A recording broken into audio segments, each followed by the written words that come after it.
कितना 4 रुपये ला मला हुसेन साहब सुल्तान हां हुसेन साहब सुल्तान ಲಕ್ಷಾಂತರ ರೂಪಾಯಿ ಟೆಂಡರ್ ಗಿಟ್ಟಿಸಿಕೊಂಡು ಮನೆಯಲ್ಲಿ ಎಸಿ ಗಾಳಿ ಕುಡಿಯುತ್ತಾ ಕುಳಿತಿರುವ ದಣಿ ಯಾರು ಗೊತ್ತಾ? ಸಾರ್ವಜನಿಕರ ಜೇಬಿಗೆ ಕತ್ತರಿ ಹಾಕುತ್ತಾ 17ರ ಹರಿಯದ ಹಸುಗೂಸಿನ ಭವಿಷ್ಯಕ್ಕೆ ಕೊಳ್ಳಿ ಇಡುತ್ತಿರುವ ಈ ಕಟುಕನ ಕತೆ ಕೇಳಿ. ಅದು ಇಂಡಿ ತಾಲೂಕಿನ ಹೃದಯ ಭಾಗದಲ್ಲಿರುವ ಬಸ್ ನಿಲ್ದಾಣ. ದಿನಕ್ಕೆ ಸಾವಿರಾರು ಜನ ಬಂದು ಹೋಗುವ ಗಿಜುಗುಡುವ ಜಾಗ. ಅಲ್ಲಿಗೆ ಬರುವ ಬಡ ಬಗ್ಗರು, ರೈತರು ತಾವೇ ಕಷ್ಟಪಟ್ಟು ದುಡಿದು ಕೊಂಡುಕೊಂಡಿರುವಂತಹ ಬೈಕ್ಗಳನ್ನ ಪಾರ್ಕ್ ಮಾಡಲು ಹೋದ್ರೆ ಅಲ್ಲಿ ಎದುರಾಗುವುದು ಒಂದು ವಿಚಿತ್ರ ದೃಶ್ಯ. ಮುಖದ ಮೇಲೆ ಇನ್ನೂ ಮೀಸೆ ಮೂಡದ, ಕಣ್ಣಲ್ಲಿ ಏನೋ ಸಾಧಿಸುವ ಕನಸಿಟ್ಟುಕೊಂಡು ಬೇಕಾಗಿದ್ದ 17 ವರ್ಷದ ಒಬ್ಬ ಬಾಲಕನ ಕೈಯಲ್ಲಿ ಬಿಲ್ ಪುಸ್ತಕ ಹಿಡಿದು ನಿಂತಿರ್ತಾನೆ. ಅವನ ಹೆಸರು ನಿಮಗ್ಯಾಕೆ ಬೇಕು? ಅವನು ಈ ವ್ಯವಸ್ಥೆಯ ಕ್ರೌರ್ಯಕ್ಕೆ ಬಲಿಯಾಗುತ್ತಿರುವ ಅಪ್ರಾಪ್ತ ಅಷ್ಟೇ. ಆದ್ರೆ ಅವನ ಹೆಗಲ ಮೇಲೆ ಇಡೀ ಪಾರ್ಕಿಂಗ್ ಸಾಮ್ರಾಜ್ಯವನ್ನ ಕಟ್ಟಿ ಸಾರ್ವಜನಿಕರನ್ನ ಸನ್ನಾಪ್ ರಾವಣನ್ ತರ ಲೂಟಿ ಮಾಡುತ್ತಾ ತಾನು ಮಾತ್ರ ಮನೆಯಲ್ಲಿ ಕಾಲಿನ ಮೇಲೆ ಕಾಲ್ ಹಾಕಿಕೊಂಡು ಕುಳಿತಿರುವ ಆ ಆಸಾಮಿ ಹೆಸರು ಹುಸೇನ್ ಸಾಬ್ ಎಲ್ ಸುತಾರ್.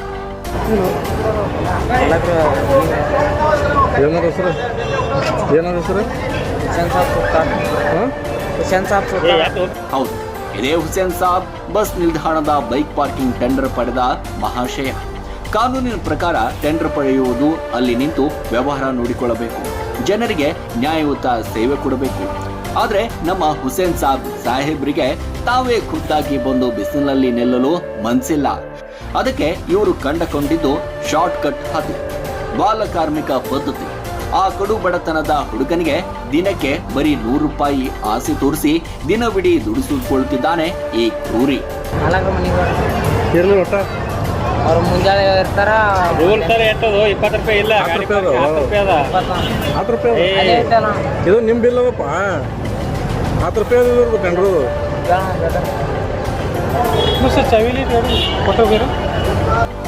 ಕಾನೂನು ಇವನ ಮನೆಯ ಆಳೆ. ಭಾರತದ ಕಾನೂನು 18 ವರ್ಷದೊಳಗಿನ ಮಕ್ಕಳನ್ನ ಇಂಥ ವಾಣಿಜ್ಯ ಕೆಲಸಗಳಿಗೆ ಇಟ್ಕೊಳ್ಳಬಾರದು ಎಂದು ಬೊಬ್ಬೆ ಹೊಡೆಯುತ್ತದೆ. ಆದ್ರೆ ಇಂಡಿಯಾ ಈ ಬಸ್ ನಿಲ್ದಾಣದಲ್ಲಿ ಕಾನೂನು ಕಣ್ಣಿಗೆ ಬಟ್ಟೆ ಕಟ್ಟಿಕೊಂಡು ಮಲಗಿದೆಯಂತ. ದಿನಕ್ಕೆ 100 ರೂಪಾಯಿ ಕೊಟ್ಟು ಆ ಬಾಲಕನ ಬೆವರು ಹರಿಸುತ್ತಿರುವ ಈ ಸಾಹೇಬರಿಗೆ ಕಾನೂನಿನ ಭಯವೇ ಇಲ್ಲದಂತಾಗಿದೆ. ಕಳ್ಳಾಟ ಇಲ್ಲಿಗೆ ಮುಗಿಯುವುದಿಲ್ಲ. ಈ ಕತೆ ಅಸಲಿ ಟ್ವಿಸ್ಟ್ ಇರೋದೇ ಇಲ್ಲ. ಸರ್ಕಾರ ಅಥವಾ ಕೆಎಸ್ಆರ್ಟಿಸಿ ನಿಯಮದ ಪ್ರಕಾರ ಬೈಕ್ ಪಾರ್ಕಿಂಗ್ಗೆ ವಸೂಲಿ ಮಾಡಬೇಕಾದದ್ದು ಅಧಿಕೃತ ದರ ಕೇವಲ 10 ರೂಪಾಯಿ ಅಷ್ಟೇ. ಆದ್ರೆ ಅಲ್ಲಿ ನಿಂತಿರುವ ಆ ಅಮಾಯಕ ಹುಡುಗನ ಕೈಯಿಂದ ಸಾರ್ವಜನಿಕರಿಂದ ಬೀಗುತ್ತಿರುವುದು ಬರೋಬ್ಬರಿ 20 ರೂಪಾಯಿ. ಅಂದ್ರೆ ಪ್ರತಿಯೊಂದು ವಾಹನ ಸವಾರನಿಂದಲೂ ಹಗಲು ದರೋಡೆಯಾಗುತ್ತಿದೆ. 10 ರೂಪಾಯಿ ಅಕ್ರಮವಾಗಿ ಲೂಟಿ ಆಗ್ತಾ ಇದೆ. ದಿನಕ್ಕೆ 100 ಬೈಕುಗಳು ಬಂದು ಹೋಗುವ ಈ ನಿಲ್ದಾಣದಲ್ಲಿ ತಿಂಗಳಿಗೆ ಎಷ್ಟು ಲಕ್ಷ ರೂಪಾಯಿ ಜನಸಾಮಾನ್ಯರ ಜೇಬಿನಿಂದ ಈ ಹುಸೇನ್ ಸಾಬ್ ಖಾತೆಗೆ ಹೋಗುತ್ತಿರಬಹುದು ಅಂತ ನೀವೇ ಲೆಕ್ಕ ಹಾಕಿ. ಬಡವರಿಂದ ದುಪ್ಪಟ್ಟು ದುಡ್ಡು ಕಿತ್ತಿಕೊಳ್ಳುತ್ತಿರುವ ಈ ಗಿಚುಗುಡು ಬುದ್ಧಿಯ ಧಣಿಗೆ ಅಧಿಕಾರಿಗಳ ಆಶೀರ್ವಾದ ಏನಾದರೂ ಇದೆಯಾ ಎಂಬ ಸಂಶಯ ಈಗ ಸಾರ್ವಜನಿಕ ವಲಯದಲ್ಲಿ ಕಾಡ್ತಾ ಇದೆ. ಬಿಲ್ ಪುಸ್ತಕದಲ್ಲಿ 10 ರೂಪಾಯಿ ಮುದ್ರಿಸಿ ಬಾಯಿಯಲ್ಲಿ 20 ರೂಪಾಯಿ ಕೇಳುವ ಈ ಧನದಾಹ, ಇನ್ನೊಂದೆಡೆ 17 ಹರಿಯದ ಬಾಲಕನ ಶೋಷಣೆ.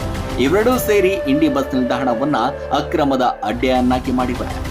ಅಧಿಕಾರಿಗಳೇ, ಇನ್ನು ಎಷ್ಟು ದಿನ ನಿದ್ದೆ ಮಾಡ್ತೀರಿ?